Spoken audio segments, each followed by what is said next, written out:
ছবি দেখাবো বাংলার মানুষকে। আমি বুদ্ধিজীবীদের কলকাতার এই শহুরে সুধী জন সুশীল সমাজকে এই ছবিটা দেখাবো। এটা যদি, আমি আবারও বলছি, এটা যদি উত্তরপ্রদেশ বা গুজরাটে হতো, গরবার সময় বা নবরাত্রির সময় গোটা শহরের অন্ধকার, স্ট্রিট লাইট বন্ধ করে দেওয়া হয়েছে, প্রিএমটিভ মেজার নাকি, মানে আগাম সতর্কতার জন্য। আরে আগাম সতর্কতা 9 জন মারা যাওয়ার পরে মনে হলো? এই মুহূর্তে গোটা কলকাতার ছবি আমি দেখাচ্ছি। তুলিকা এই মুহূর্তে মানিকতলায় রয়েছে, তুলিকার কাছে সরাসরি যাব। এই মুহূর্তে সবচেয়ে বড় ব্রেকিং নিউজ, বিভিন্ন জায়গাতে স্ট্রিট ল্যাম্প বন্ধ করে দেওয়া হচ্ছে, জলে ভাসছে মৃতদেহ এবং স্ট্রিট ল্যাম্প বন্ধ করে দেওয়া হচ্ছে। রাত্রে 9 জন মারা যাওয়ার পরে হুঁশ ফিরল সরকারের। এটা কাল রাতে হলে কি হতো? এমনি সময়ও তো কারেন্ট অফ হয়। দেখুন কলকাতা শহর দ্বিতীয়া, এটা হচ্ছে দ্বিতীয়ার কলকাতা শহরের সন্ধ্যেবেলা স্ট্রিট লাইট বন্ধ, কোনো টুনিবাল্ব চলছে না, খোলা তার, হয়তো কিছুক্ষণ পরেই চলে যাবে। 9 জনকে হারানোর পরে, আসলে এই 9 জন এরা বোধহয় বাঙালি নয়, এরা মঙ্গল গ্রহের। এটাই যদি উত্তরপ্রদেশে হতো, দেখতেন এতক্ষণে অভিষেক বন্দ্যোপাধ্যায় পৌঁছে যেত, প্রেস কনফারেন্স শুরু করে দিত দিল্লির আজাদ হিন্দ কলোনির মতো। তুলিকা এই মুহূর্তে তুমি কোথায় দাঁড়িয়ে আছো? তুমি কলকাতাতে দাঁড়িয়ে আছো তো? আমি বুঝতে পারছি না ফিলটা। এটা তো মনে হচ্ছে কোনো অন্য শহরে, প্যালেস্টাইনে দাঁড়িয়ে আছো মনে হচ্ছে। অন্ধকার, ঘুটঘুটি, পাকিস্তানকে অ্যাটাক করে দেবে নাকি তোমায়? কোথায় আছো তুমি?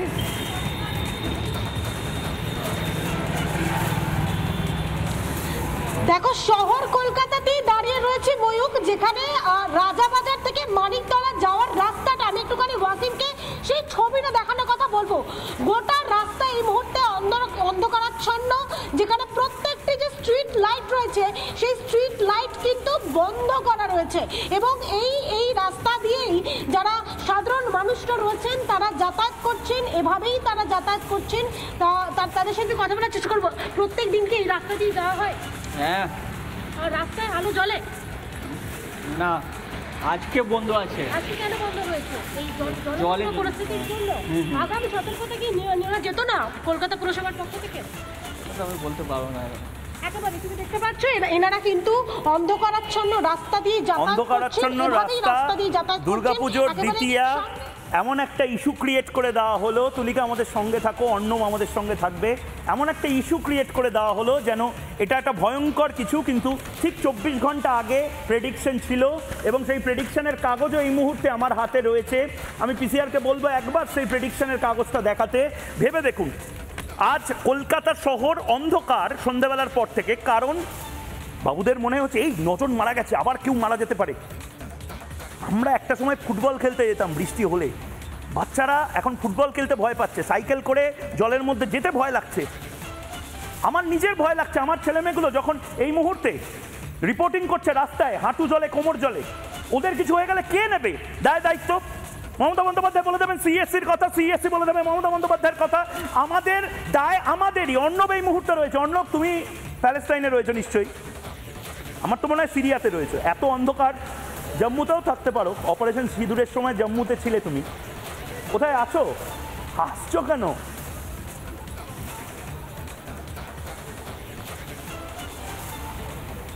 একবার দেখো ময়ূক, তোমাকে জানিয়ে রাখবো, কলকাতায় যে দুর্গাপুজোগুলো হয় তার মধ্যে সব থেকে যেটা আলোর জন্য বিখ্যাত সেটা কিন্তু কলেজ স্কোয়ার। আমি দাঁড়িয়ে রয়েছি ঠিক কলেজ স্কোয়ারের সামনের অংশে।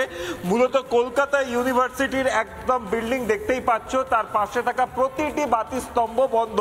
এবং তার থেকেও একটা গুরুত্বপূর্ণ জিনিস দেখাই ময়ূক, আমরা সকাল থেকে দেখেছিলাম যে মূলত যে সমস্ত ছোট গাড়িগুলো রয়েছে সেই গাড়ি বিভিন্ন জায়গায় আটকে রয়েছে। একবারে দেখো, একটা বড় গাড়ি, বলা যেতে পারে যে মূলত এই ধরনের গাড়িগুলোতে যে পণ্য, সেই পণ্য পরিবহন করা হয় সেই গাড়ি পর্যন্ত আটকে গেছে, এবং প্রায় সেইখানে জলের পরিমাণটা কিন্তু কোমরের সমান। এবং আরো একটা গুরুত্বপূর্ণ, তুমি বলছিলে যে স্ট্রিট লাইট অফ করে দেওয়া হয়েছে, সেই স্ট্রিট লাইট যে অফ করে দেওয়া হয়েছে, কলেজ স্ট্রিটের একবার চিত্রটা দেখাবো। সামনের অংশটায় তুমি একটা আলো দেখতে পাবে, এটা মূলত যে মোড়টা রয়েছে সেই মোড়ের যে আলোটা, সেই আলোটা কিন্তু জ্বলছে।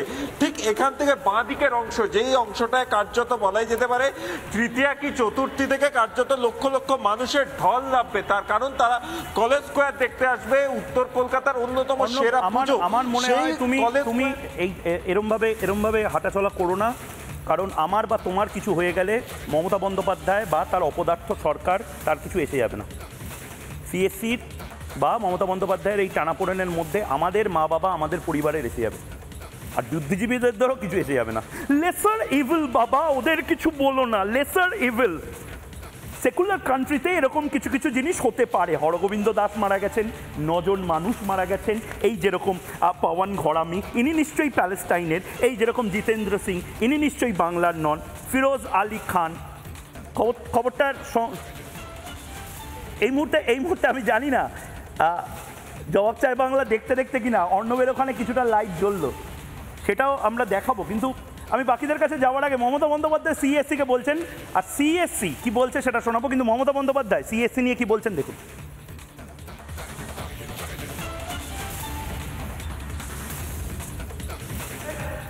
সিএসসি নিয়ে কোন অংশে বলেছেন সেইটা আপনাদেরকে শোনাবো।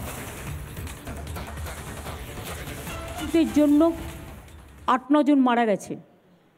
আমি সকালবেলায় সঞ্জীব গোয়েঙ্কার সাথেও কথা বলেছি এবং তাদেরও বলেছি যে আপনাদের যেখানে যেখানে যা তার পড়ে আছে এটা আমরা দেখি না, এটা রাজ্য সরকারের হাতে নয়, এটা প্রাইভেট সেক্টর, আমাদের সময় নয়, এটা বামফ্রন্ট আমলের সময় থেকে ওরা পেয়েছিল।